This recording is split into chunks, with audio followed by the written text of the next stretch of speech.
కానీ ఈ కేటీఆర్ అనే దుర్మార్గుడు ఎవరినీ వదలలేదు ఫోన్ ట్యాపింగ్ విషయంలో.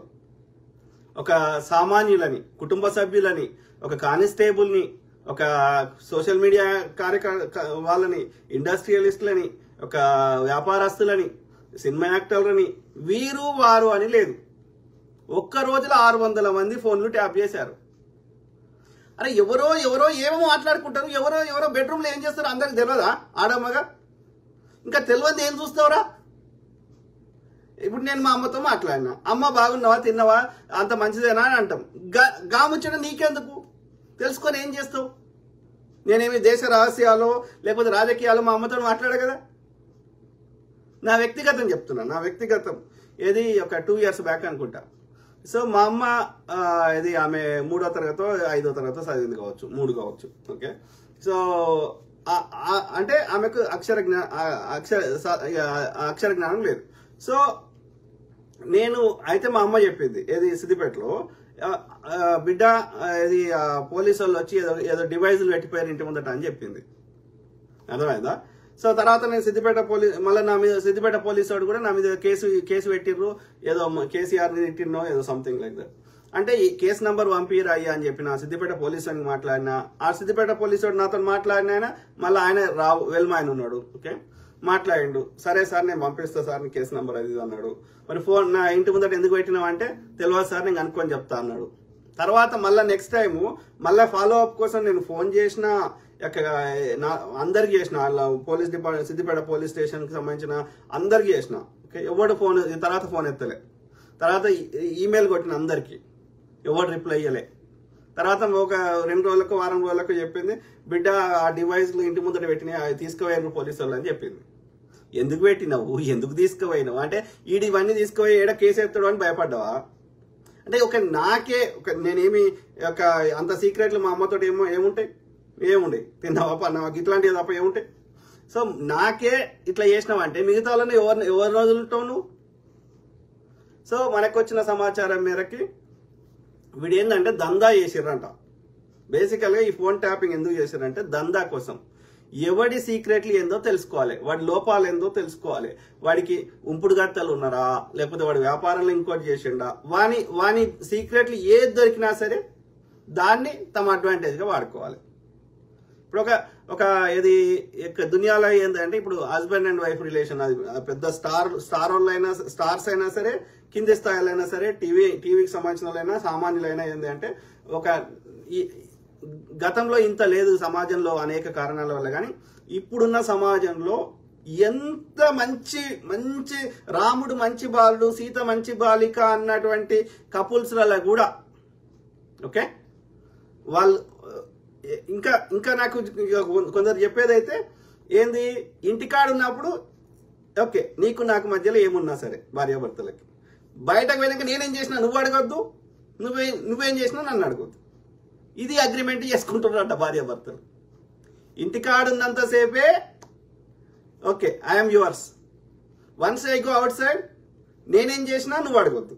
ఆఫీస్లో కానీ బయట కానీ ఇంకేం చేసినా సరే నీకు సంబంధం లేదు. అది సేమ్ వైస్ వర్సా. ఈ స్థాయికి కూడా అగ్రిమెంట్ చేసుకున్న వాళ్ళు కొన్ని కపుల్స్ ఉన్నారు, మోడర్న్ కపుల్స్. కొంతమంది ఎట్లున్నారు, భర్తనే కాపలా ఉంటాడు వ్యాపారం చెప్పడానికి భార్యతోటి. అర్థమైందా? అట్లా నేను తండ్రి కాపలా ఉండేటోళ్ళని కూడా చూసిన, ఇంకా రకరకాల చూసిన. అంటే డబ్బులు ఎన్ని రకాలుగా మనుషులని ఎన్ని అంగుటి అంటే చిటికెన వేలు మీద కూడా ఓకే దాని మీద కూడా నచాయించి అంటే నాట్యం చేపిస్తుంది అంటారు. ఆ స్థాయికి మనుషులు దిగజారిపోతున్నారు. అంటే కూర్చున్న దగ్గర కష్టపడకుండా అడ్డదారులలో బిగ్ అమౌంట్ రావాలి. ఎట్లా వస్తుంది? న్యాయబద్ధంగా ధర్మబద్ధంగా రాదు. అది కష్టపడితే కొంచెం వస్తుంది. అధర్మబద్ధంగా అడ్డదారులలో బ్లాక్మెయిల్ చేస్తేనో డ్రగ్స్ లేకపోతే ఎనీ ఇల్లీగల్ యాక్టివిటీ ఓకే లేదంటే వ్యభిచారము ఇట్లా రకరకాలుగా చేస్తేనే బిగ్ అమౌంట్ తక్కువ టైంలో వస్తుంది. ఆ కల్చర్కి అలవాటు పడ్డ వాళ్ళ సంఖ్య ఎక్కువైపోయింది. నిజంగా కోరికలు ఉండి చేస్తే ఒక్కడో ఇద్దరు ఉంటారు ఎక్స్ట్రా. కానీ ఇక 100 మందితో చేస్తున్నారంటే అది కోరికల కోసం కాదు, సమ్ అదర్ బెనిఫిట్. అది వ్యాపారంలో బెనిఫిటా, రాజకీయంలో బెనిఫిటా, పదవుల బెనిఫిటా, డబ్బుల బిగ్ అమౌంట్ కోసమా, సంథింగ్ సంథింగ్ సంథింగ్. సో ఇవన్నీ కాకుండా కూడా ఒక మంచి కపుల్ అనుకున్న వాళ్ళకి కూడా భార్యాభర్తలు కాకుండా ఒకరో ఇద్దరో ఎక్స్ట్రా మ్యారిటల్ అఫేర్స్ ఉండే అవకాశం దాదాపు చాలా 99% మందికి ఉంది. ఒక ముందు జనరేషన్ లో ఒక 1-2% ఒక జనాభాకి లేకపోవచ్చు, కానీ ఇప్పటి జనరేషన్లో అయితే దాదాపు 99% మందికి హస్బెండ్ అండ్ వైఫ్ వాళ్ళిద్దరి మధ్యలో కాకుండా అదనంగా ఒకటో రెండో అన్న ఉండే అవకాశం ఉంది. అది ఆఫీస్లో బాస్ కావచ్చు, లేకపోతే తన హృదయానికి నచ్చినోడు కావచ్చు, అందంగా ఉన్నోడు కావచ్చు, లేకపోతే వయసు వరుస ఆ స్త్రీ ఉండొచ్చు, ఏదో కారణం ఉండొచ్చు. లేకపోతే కేవలం ఇన్ఫాచ్యుయేషన్ అట్రాక్షన్ కూడా ఉండొచ్చు, గుడ్ లుకింగ్ ఉండొచ్చు, రకరకాల కారణాలు. సో ఇట్లాంటి సీక్రెట్లు అన్ని తెలుసుకుంటానంటూ నా ఫోన్ ట్యాప్ చేస్తే అర్థమైందా? ఇది తెలుసుకొని ఇది నీ పిల్లానికి చెప్తా, ఇది నీ మొగనికి చెప్తా, ఇగో నా దగ్గర వచ్చి వండుకో. వాళ్ళ దగ్గర వన్నప్పుడు రాష్ట్రం లేనిది నా దగ్గర కూడా వచ్చి వండుకో. లేకపోతే ఇన్ని కోట్లి పైసలు ఉన్నోడు ఇండస్ట్రియలిస్ట్ బలిసినోడు అనుకో, చిన్నోడైతే ఇవ్వలేడు. సో వాళ్ళ దగ్గర వాట్ల వసూలు చేసుడు. ఒక ఆయన దగ్గర అయితే 100 కోట్లు అడిగిండంట. సో అంటే ఇట్లా కేటీఆర్ ఈ దందా అంటే అందులో కేటీఆర్ ఒక్కడికి రాదు, ట్యాప్ చేసే పోలీసు వాళ్ళకి అందరికి వస్తుంది, ఎవరి వాటా వానికి వస్తుంది. ఇప్పుడు నయీం కేసు ఉంది, నయీం ఆస్తులు ఆడిపోయినాయి, నయీం తోటి ఆ యొక్క అందరి దగ్గర లూటీ చేయించింది ఎవడు? పోలీసుల సహకారం లేకుండా నయీం అన్ని రోజులు ఎట్లా చేస్తాడు? అన్ని రోజులు చేసినప్పుడు ఎన్కౌంటర్ చేయండి, నయీంని ఎందుకు ఎన్కౌంటర్ చేసినావు? ఎన్కౌంటర్ చేసినాక నయీం ఆస్తులు ఆడిపోయినాయి. పోలీసులే చేయించారు, ఈ రాజకీయ నాయకులే చేయించారు, కేసీఆరే చేయించాడు, చంద్రబాబు నాయుడే చేయించాడు నయీం తోటి.